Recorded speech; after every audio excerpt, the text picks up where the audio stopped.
Okay, guys, I'm going to start because we have a really packed hour, and if we don't get going, we won't finish. So, how to grow your Shopify app. It takes three pillars to grow your app. One is traffic, getting as much traffic as possible of your strategic keywords or your strategic sources. Monetizing this traffic. So, what kind of pricing do you have? How do you extract value from merchants using your app? And conversion. So, how do you convert the traffic coming in and monetize? All these three pillars work together. If you drive traffic that you can't, if you don't monetize well, then you don't have the budget to drive more traffic, especially paid, and the same with conversion. So over the next hour, we'll be covering these three pillars, each one of them. Um, and yeah, that's it. So why you should pay attention? The funnel conversion rates for Shopify apps, from what I've seen, range from 0.1% to 6.9%. So there's a huge room for improvement for some apps that are converting less well than average. The value per visitor ranges from less than $1 to over $30. So somebody with less than $1 value per visitor is not gonna be able to be as aggressive in acquisition as somebody over 30. So if you want to be aggressive, you want to go in this direction. And generally, apps that nail their acquisition, pricing, and conversion, they're the ones who grow to over $100,000 MRR in Shopify and onwards from there. So that's what you want to be. So a few words about me. My name is Boaz Landsman. I live in Tel Aviv. I've had 15 years of funnel optimization. In fact, I discovered funnel optimization 15 years ago when I was VP marketing for a SaaS B2B company and digital signatures. My team and I used funnel optimization to improve our funnel in this company over about 16x, and the company grew 7x and had an exit of almost $100 million. And then the second time I did it is in my own startup in travel, where we managed to reach several $100,000 MRR per month. MRRs.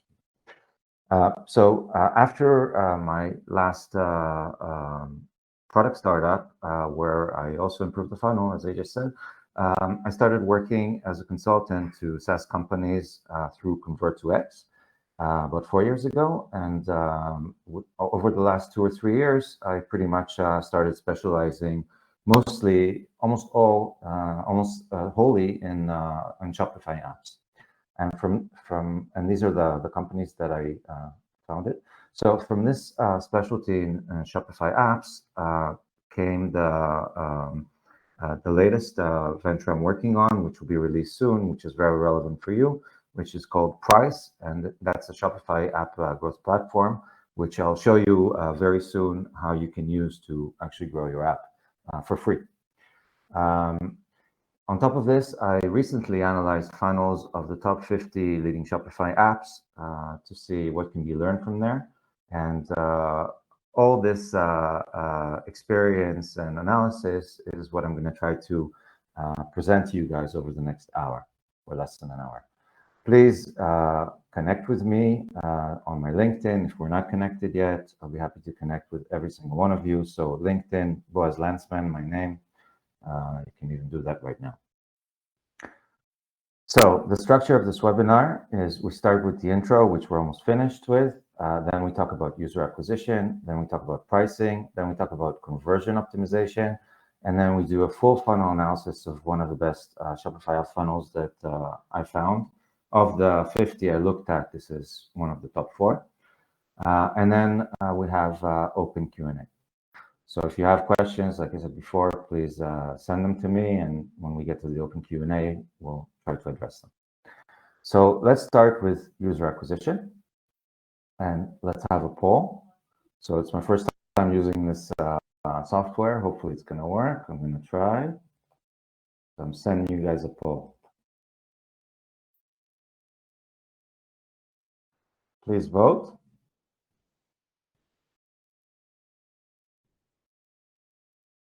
Every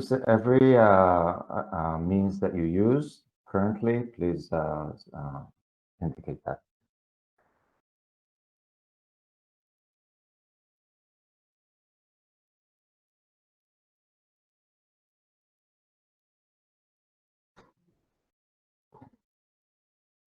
Okay, the results are coming. 45 of 62 of you have voted, so waiting for the last votes.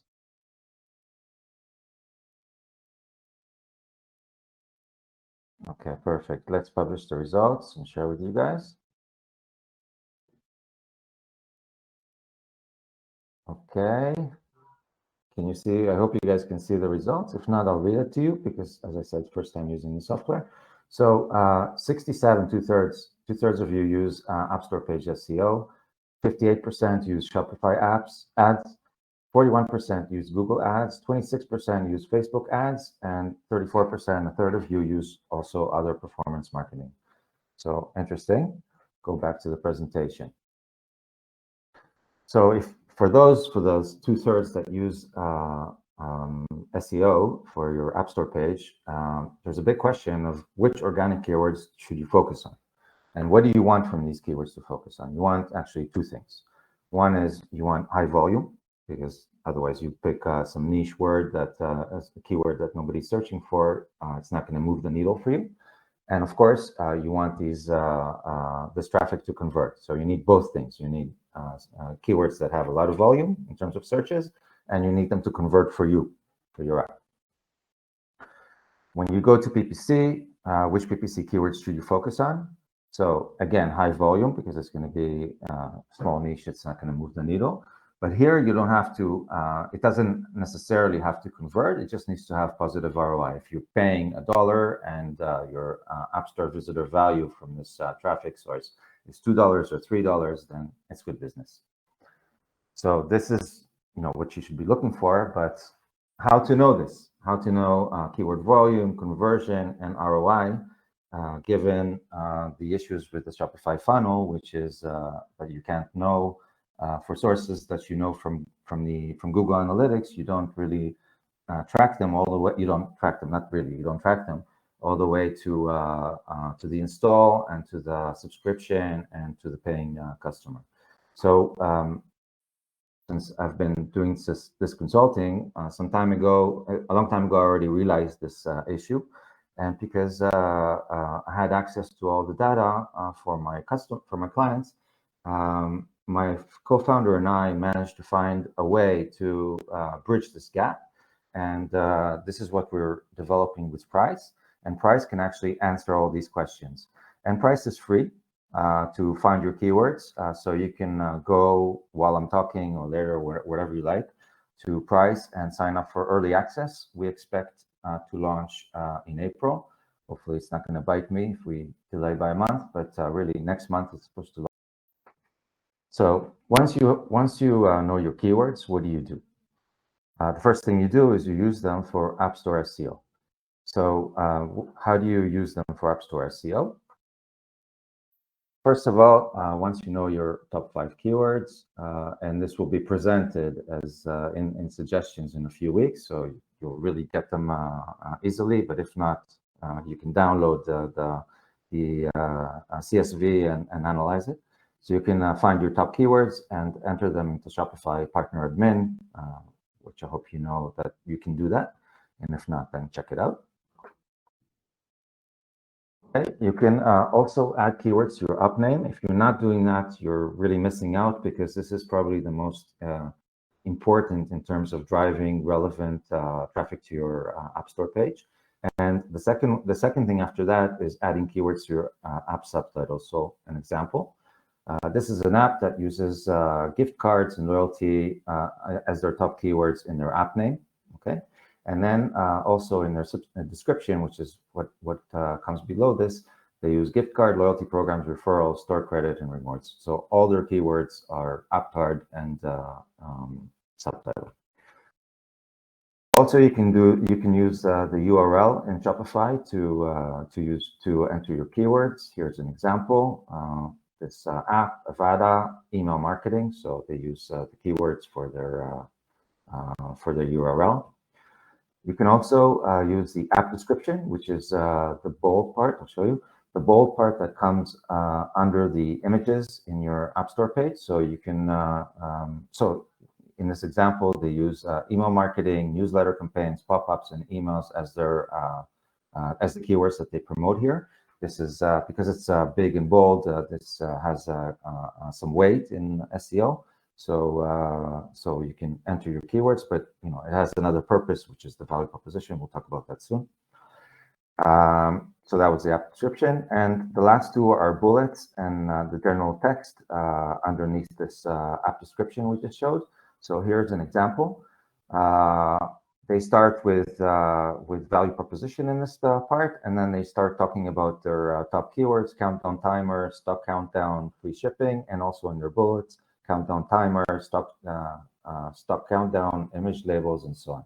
So repetition is okay, and you can use this for your SEO as well. So those are the things you can do for your SEO. Aside from SEO, what you can do with your keywords is performance marketing.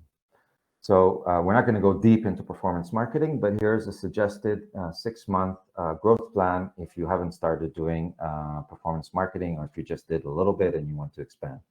So in the first month, after you find your top keywords from price or another way if you have, you can launch Shopify and Google Ads for the top 5 to 15 keywords. In the second month, you check your ROI for these keywords that you just launched. You tune your campaigns and you add another 10 to 15 keywords.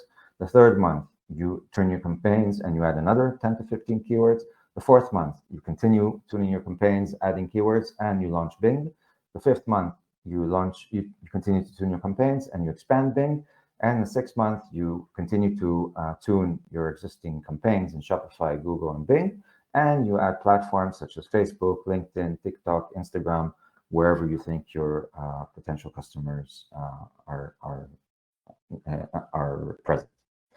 So that's about user acquisition, and we'll go to pricing now. So this is a quote by Bessemer, and they say pricing is the most common untapped growth lever, and I agree. What I've seen from apps that nail their pricing is this could be a huge driver of growth.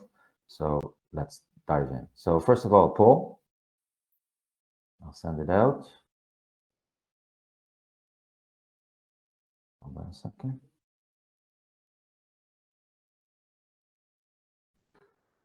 What is your pricing scheme in Shopify?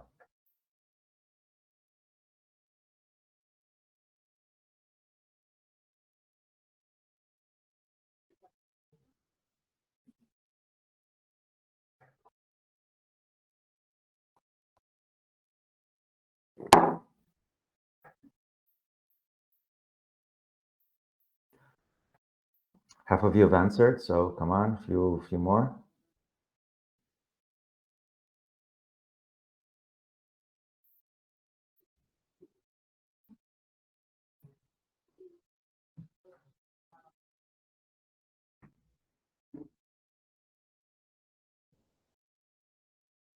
Okay, so we have about 70% of you that answered. I'm going to publish. And I don't know what you guys are saying, so I'll just read out the results. Free, 26%, single tier, 10%, multi-tier, 45%, pure usage-based, more than I expected, 17%, and hybrid, 23%.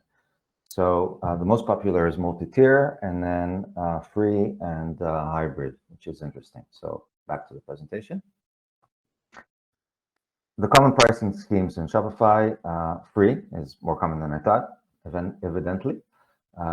So let's dive into that a little bit. So free can be a very good penetration strategy, and I'll show you an example. It may be interesting if there's a business model you can associate to it somehow. For instance, if it promotes if you have several apps, if you're a developer with several apps, maybe you want to promote other apps. Maybe you want to promote apps for other app developers. I don't know. Maybe you have some kind of model that comes in later on. So it could be interesting if you have a model, but if you don't have a model, it could be a good penetration strategy if you can afford to go live with a free app for some time. And here's a great example. This is Revo pop-ups.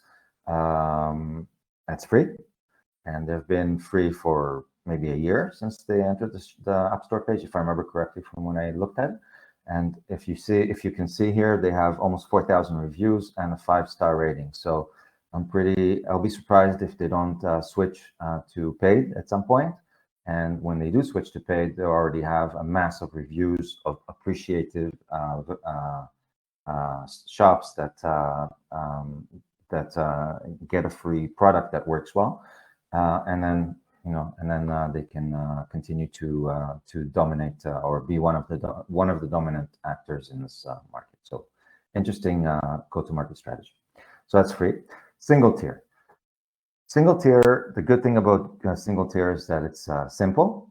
The less good thing about single tier is that one price does not normally fit all. For some, since you need to balance between the ones who are willing to pay more and the ones who are willing to pay less, you find some kind of point in the middle. What happens is the ones for some of the smaller apps, you'll be too expensive and they won't convert. For some of the shops, I mean, not apps. For some of the bigger shops, you'll convert, but you'll be leaving a lot of money on the table because you'll be providing much more value than you're actually monetizing for. So that's the problem with one price. But if you're catering to similar merchants with similar use case and similar size, then it could be interesting because the simplicity of the single tier has implications also in the funnel. So it could outweigh the one price fit all issue, but only if you're catering to similar merchants. The next one, the most popular one, is multi-tier, and the reason it's most popular is that it allows for segmentation by personas or by use cases or by size, or by use cases is where you put the features. So since it's the most common, let's talk a little bit about how to optimize it. One thing you can do is use the more pricing option wisely. So you see all pricing options or more pricing. When I say use more pricing wisely, I mean you show relatively low prices before the more pricing, and the more pricing is not based on a huge number of. You just choose to display the lower part of the spectrum of pricing. And in this case, over 50,000 monthly page views, which is not huge for a shop, they need to go and see all pricing options, and there you can go into the hundreds. So if you have an app where where you have prices that reach very high, you can reduce friction by hiding those prices and show more digestible prices in the App Store page. Here's another example. Same idea. They show the lower prices, and if you go over 1,000 total orders per month, then you see all pricing options, and there it's going to be over $100 in this case. So use more pricing options wisely. Another thing you can do is increase prices. There are many case studies of SaaS companies that raise their pricing. Sometimes it's 100%, but let's be a little bit more modest, let's say 50%, and found out that their conversion rate, at least for a certain tier, maybe not everything, and find out that their conversion rate dropped by very little, maybe 10%, maybe even nothing. So, it's pure profit. So this is something that is interesting. By the way, it's not easy now to test pricing. You need to test to change pricing and then hope for the best, and then go back and see how it was before and how it is now. I mentioned before, we're working on the possibility to let app developers actually test the pricing. So you'll be able to test all these things and get all the data. But for now, I'm just saying ways that you can improve pricing, revenues from pricing, even before you have this ability to test. So increase the prices, maybe even decrease the prices. Maybe your prices are too high. Maybe add a plan. Maybe your prices are high for the big shops, and you want to add a plan for the smaller ones to capture them, because they come to your App Store page anyway, so might as well try to convert them. You can change the feature for distribution. So if you had a plan where you had a must-have feature for a certain segment, Maybe you push this feature to a higher value plan, and then they follow. You can simplify. I've seen pricings in Shopify where you have three drivers of pricing all working together. So maybe number of visits, number of orders, number of something else. So, could be too complex. So simplifying could be interesting. And another thing you can do is change to usage-based pricing. So let's explore that for a second. Usage-based pricing is getting a lot of hype outside of Shopify. It can increase your average revenue per paying customer and reduce churn if it's matched with value. In fact, you can have negative churn. You can have, and you will have mostly shops that are using more and more as they grow. So you can actually have negative churn. When I say value, the value that you should always be aiming for is value that is top-level strategic value for the shops, which is revenues or conversions or profits. If you are not lucky enough to be able to show direct revenue, such as upsell app, then you can use assisted revenues, assisted conversions, things like that. If you go in this direction of usage-based, then if you have high value items, if the shops that using your technology, their average item is very high, then you can use a fixed fee. Maybe if they sell on average $100, if the average ticket using your technology of selling to the store using your technology is $100, you can easily take $1, even $2. But you can't do that if the ticket is lower. So for lower value items, the suggestion is to take a percentage fee. And as I said, very few, fewer, less few than I thought, given the survey we just did, but still few, and relatively much more outside of Shopify that are using usage-based in terms of percentages. So I think this must be a trend. This will be a trend in Shopify. So that was usage-based pricing. There is something in between usage-based and tiers, and it's apparently quite popular amongst you guys, which is hybrid pricing. And that is, as I said, something in between. So you have tiers, and you also have an incremental fee for something related to usage. It's better than pure tiers because the actual fee that the merchants are going to be paying you is driven by the value they're getting. So, if you're making a lot of sales for them, they feel okay to pay you a lot as long as it's tied to the value. And it's better than pure usage-based because it guarantees revenue. So you don't start with free until they start selling. You start with something, and then when they start selling, you get more. Here's an example. Here you have very, very low monthly subscription fees, and you have 0.75% of the extra revenue generated by the app. Here's another example. You have one fixed fee, $49. I'm not sure how great that is, but this is what they do. But they charge a fixed transaction fee based on number of orders. I'm not sure how well you can see this. It's kind of light, but anyway, it's $1 for 100 orders. 50 cents for 1,000, and so on. So that was about pricing, and we move on to conversion. The funnel conversion optimization, in my view, is the best growth hack you can have. This is what I've been using over the last 15 years to scale companies I've worked with and for. And this is what I think is most relevant for Shopify, for most of you, not for everyone.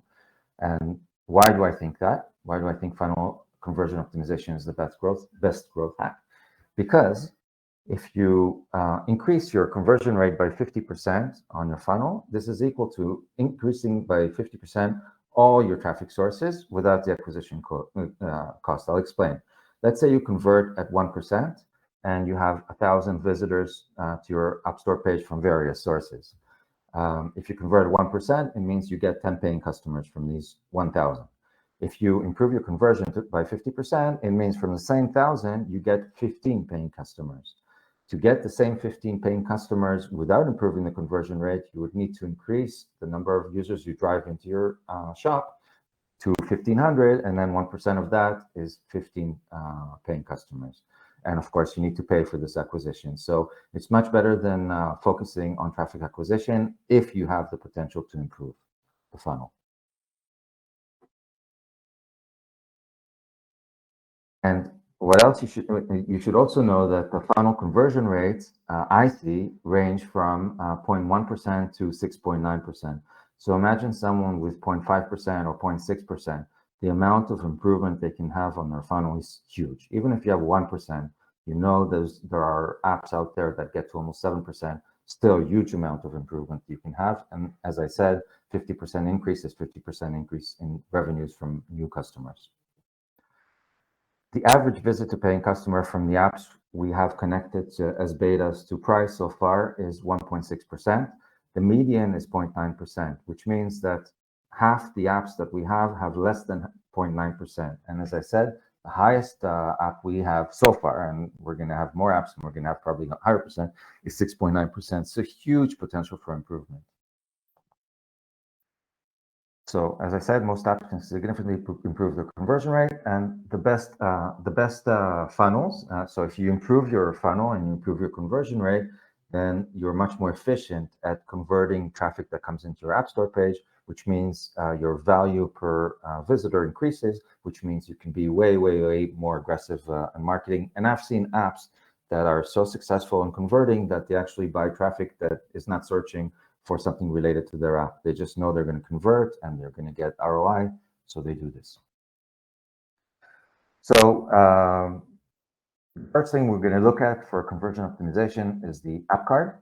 The app card is what appears in Shopify organic and paid search before users click through to your App Store page. We mentioned before you optimize the name for SEO, but the subtitle can be for SEO if this works for you. I mean, it's something you can test.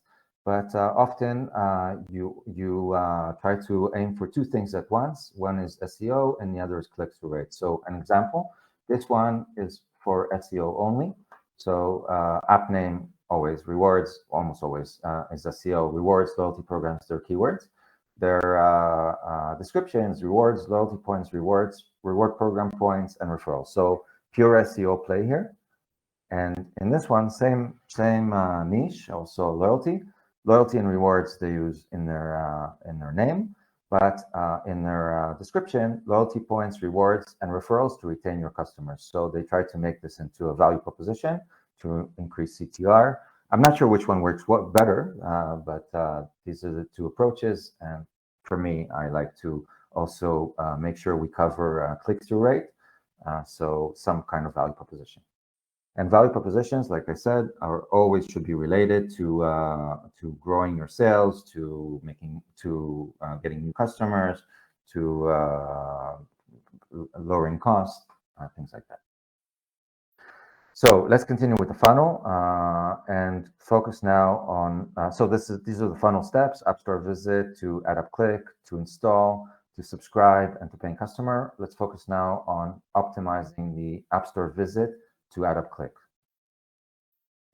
App Store page conversion optimization. So I'll touch on only 4 things that are the most important for conversion on the App Store page. One of them is the review count and score. An app with a big number of reviews and high score is going to convert much more than an app with less. So something, I guess I'm sure you all know this, but something you should aim for. Good visuals. I'll explain this one. So here, next to the where you have the video or you can have a banner, the best use of this space is to work together with what you have here to show your value proposition, your product shots, and some bullets of features or reasons to believe or values or whatever is relevant for your app. You can also use these images to have relatively large copy that can be seen without even clicking through, and all this works together to explain what you do, to explain the value that the merchant is going to get, and to increase the click rate.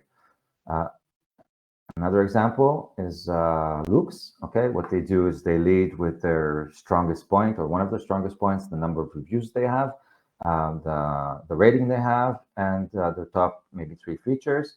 And again, here they show they have relatively large text, not the biggest text. I'll show you another example with bigger text. So here's another app. Actually, they could use better copy on their cover. By the way, the copy on the cover doesn't need to have anything to do with the video. It's just a banner you put on top. It doesn't have to be part of your video. And if anybody wants to see the video, they can do that as well. But you gain both ways. You have the video and you have the banner, or you can just go with pure banner as this app does. So I wanted to show you this example because they have a very good large copy on their images, which means you can scan, as the merchant can scan this, get a picture of all they have, and increase click-through rate. So good use of visuals, strong value proposition. This is the bold part here. Value proposition always should relate to making more sales, growing, saving money, stuff like that. So build your email list and offer discounts using a beautiful pop-up that converts visitors to customer conversion. Collect and display. So it needs to say, what is your app gonna do for the merchant at a top level strategic value, and how it's gonna do it. What the product actually does to get the merchant to that place. So collect and display product reviews and star ratings. Build trust and boost sales with social proof. Boost sales and social proof. Build trust. And the third one, spend less money and time on email marketing, create and automate emails from a shop admin. So saving time, saving money, also a value.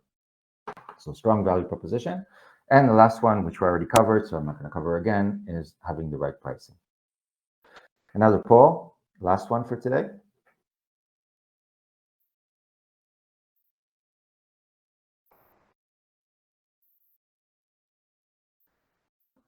Where do you guys send users after install in Shopify?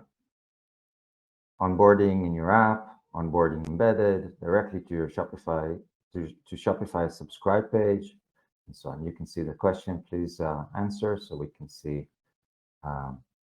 what you guys do.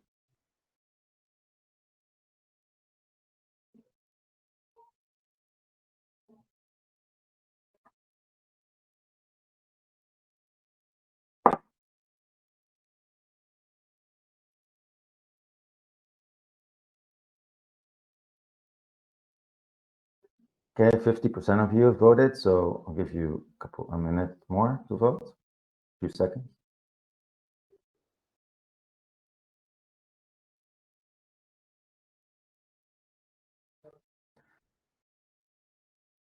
Okay, so I publish results, and what I see is 50% send to your app for onboarding,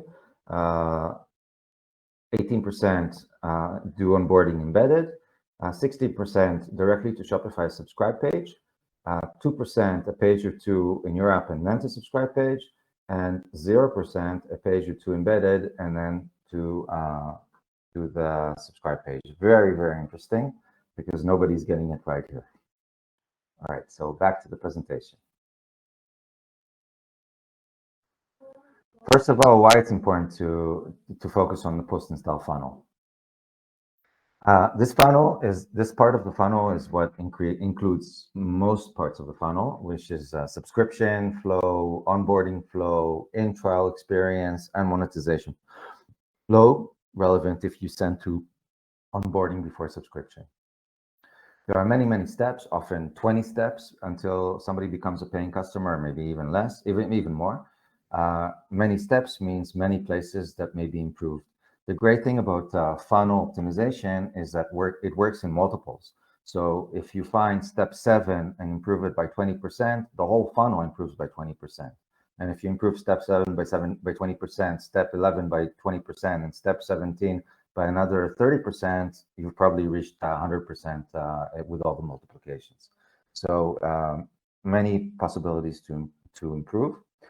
Also, the range from what I see so far, actual numbers, from install to paying customers, the conversion rate varies from 3% to 55%. So this variance means there's a lot of room for improvement for the ones with the lower conversion rate. And I think this is the biggest the biggest potential for unleashing growth. So unless you have very high conversion rate for install to paying customers, this is a really important place to focus in order to grow your app. Maybe the most important place to focus. So what are the best practices for post-install?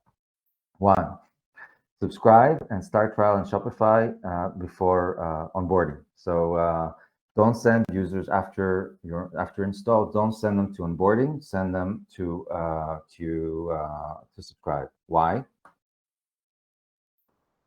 Because empirically, higher conversion rate. All the apps that I've seen that I know their conversion rate, I broke them down into what they do first, and the ones who send to subscribe before onboarding are the ones who convert much higher in this step, in the double digits compared to the single digits. When I say this step, sorry, I mean from install to paying customer.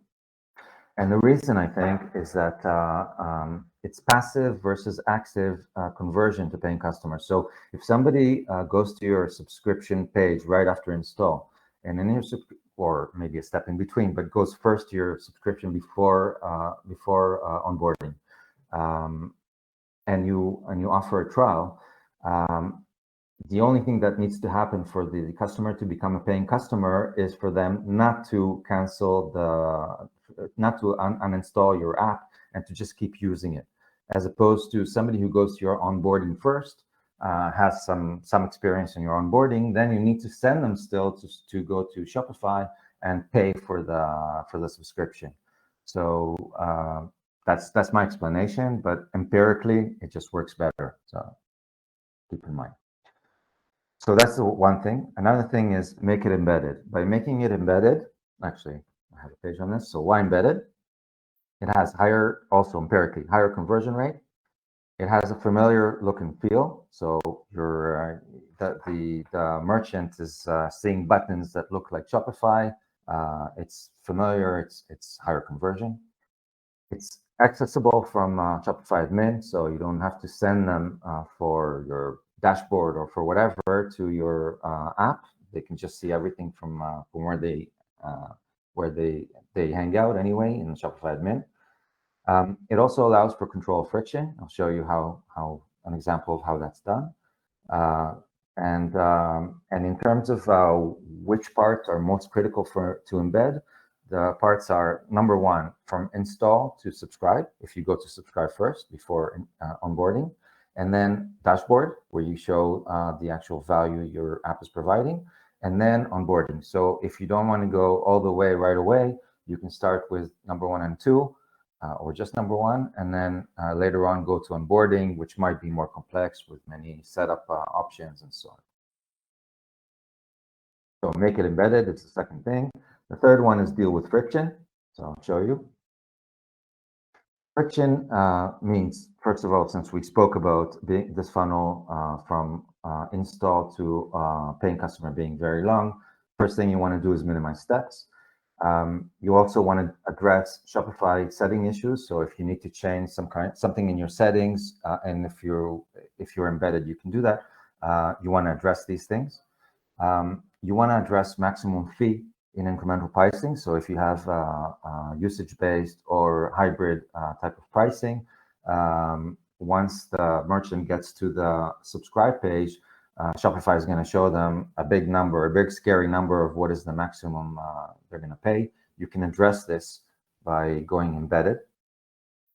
And you can provide, and another thing that is important is to provide really easy access to support and knowledge base throughout the funnel.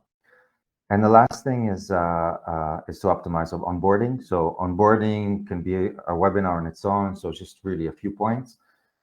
Minimize step and effort to value. So plot what are the minimum amount of steps that the merchant needs to go through until they actually see value from your app, and make sure this is the flow that you take them through. Guide users through the flow. So if it's not clear, tell them this is what you do now, this is what you do now. Communicate the value throughout the flow. They're actually working and not seeing the value, so keep them engaged by showing them what they're going to get soon. And also make it easy and to access support and knowledge base. And the last thing is use trigger-based emails in case your merchants get stuck or don't make progress to a certain step. If you have it set up, it's a little bit complex, but it's possible. You can send them an email to push them to come back to the next step. So best practices, subscribe before onboarding, make it embedded, deal with friction, and optimize onboarding, and communicate the value during trial. The last one, communicate the value during trial. It means that you show the value in the dashboard, you send users to the dashboard at the end of onboarding, you make the dashboard embedded, so easy to access, and you invite your trialists or the shops through email marketing and in-app notifications to go see the value you're giving them in your dashboard. So you invite them to your dashboard. So that was conversion optimization, and now we'll do full funnel analysis of one of these best apps of the 50, and this app happens to be Reconvert. So let's look at their funnel. First of all, we'll start with their app card and name. This is a search in Shopify for upsell, Reconvert, #1. So let's see how they do this. Their name, Reconvert, upsell, and cross-sell. Their, I forgot what it's called, subtitle is checkout upsell, post-product upsell, thank you page upsell. So I guess they really like upsell, and I guess they're really getting the love back from Shopify by being #1 after the ads. This is the top of their App Store page. So let's look through it. Lots of reviews, very high score. The cover of their video is, I'm not sure if it's part of their video, but anyway, product shots, value proposition, top reasons to believe or features, very good. Large copy on these images, thank you page optimization, sell more, you can see them without clicking, oops. And the value proposition, sell more, top level value, and then a whole bunch of keywords and ways to sell more. And also here you can see how much they love upsell, upsell, upsell, upsell, upsell. Repetition is okay, I guess. This is their pricing. I showed it to you before, but now we can dig in a little bit more. So first of all, they do a hybrid model, which means they can afford to have very low prices for the subscription for the fixed fee. And also they have see all pricing options. So if you go over 200 orders, not huge, then you get higher fixed fees, and they take 0.75% of the extra revenue. And then after you click add up and you install and you reach the next page, this is the next page. So they're embedded. Right away, they deal with what you're going to see in the next page, which is the subscription page, and that is the $799. So they start with value proposition again, reiterating it. Then they say, okay, there's going to be something you're going to see you're not going to like. We will not charge you. The app is 100% free, and then $4.99 up to 40% orders, 49 orders. And notice the buttons all look like Shopify buttons. So if you press on the pricing table, you see more prices based on volumes, and you also see them reiterating the value proposition, what you're going to get. So keeping everyone motivated. And then the button let's go gets you to this page. This is the subscription page. Here you see the $799 that they addressed before. If you approve, and they give you 30 days free trial. I don't know why I don't see it, but oh yeah, I don't know why I don't see it, but they give you 30 days free trial. And then if you if you don't approve, as I did to test this, right away they sent me, or not right away, like a couple minutes later, they sent me an email, which also addresses this issue of pricing. And they also have the same button. So this is trigger-based email. And then once I get back and I connect, I'm done. There is no onboarding. This is finished. So congratulations, it works. When I looked at their app a few months ago, they had 2 steps for onboarding. Now they stopped doing that altogether. So this is finished now. But if I click X on the picture, what I see is this thing that says reconvert is not defined. This is still embedded, by the way. Yeah, if you didn't notice. Reconvert is not defined as your post-purchase upsell app. So if I click here or if I click here, it takes me straight to the settings in Shopify, which is one of the great things you can do in embedded apps, and it takes me to the right place. Reconvert is already here. I can switch this to reconvert. And after I switch to reconvert, I go to the dashboard and I'm happy. So kudos to Reconvert for an outstanding funnel. And we're pretty much on time. So let's take some questions. So just give me a second to see what you guys are asking.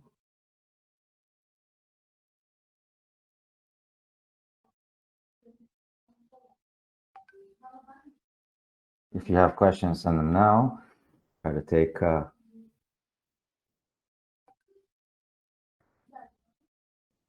Whoa, you could not see my screen?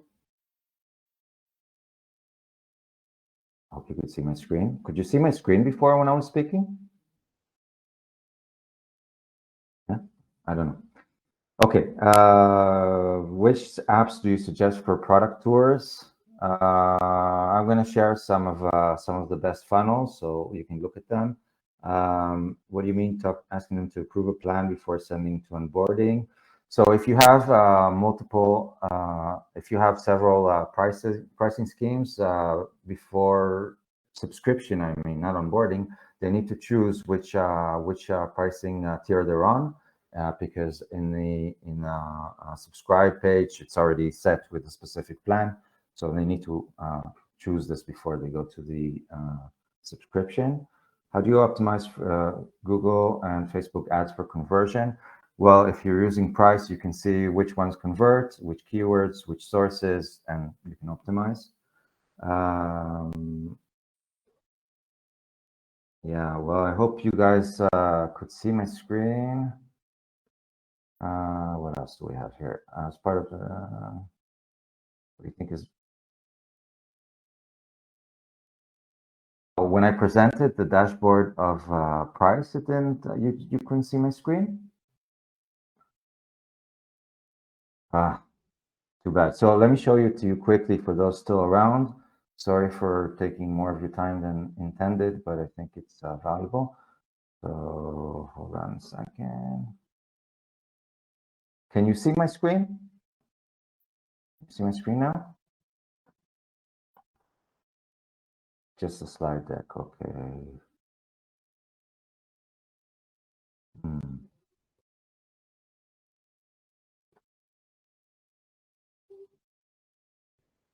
I'm sorry, guys, I don't know how to do it. First time using this software.